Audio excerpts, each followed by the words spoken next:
Welcome back to the channel and welcome back to another quick pick prediction video. In this video, I'll be predicting the flyweight bout between Ode Osbourne versus Charles Johnson. And the hot seats one right here is I'm going to average confidence Charles Johnson to beat Ode Osbourne. And the hot seats one right here is I think Osbourne is a pretty solid fighter, but I think he is the more well-rounded fighter.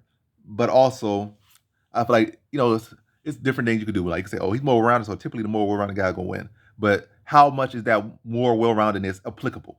And I feel in this case, it's not fully applicable. I feel like he can have the rest of it. I don't feel like he can have success for 3 rounds. I feel like he can be the more faster, more active fighter, but can't do that for 3 rounds. And ultimately, I feel like Charles Johnson, less, but his less is more in this case.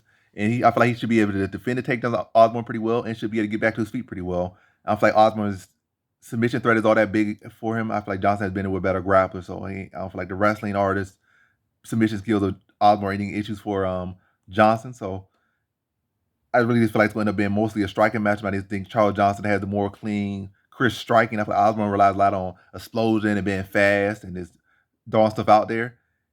Whereas Charles Johnson, I feel like he could go for 5 rounds and still keep a similar pace.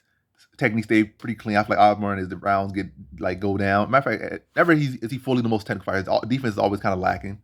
And then especially as the fight gets down, his pace drops down like significantly. But ultimately, I just feel like less is more with Charles Johnson. He can address the grappling and wrestling of Osbourne.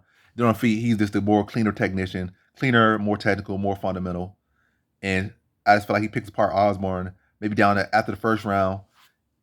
Like first round a little bit interesting, but his fight starts to settle down. Osbourne starts to hands start to dip, mouth starts to stay open, starts to leave big windows that Johnson starts to get a read on, and he starts to find fire, walk him down, pick him apart. When he starts to overextend, land clean counters on him, pull pull Osbourne's reactions out of him, then make him pay for them to start chewing him up, walking him down, and he TKOs him in the second round. So in this one, I got Charles Johnson via second round TKO.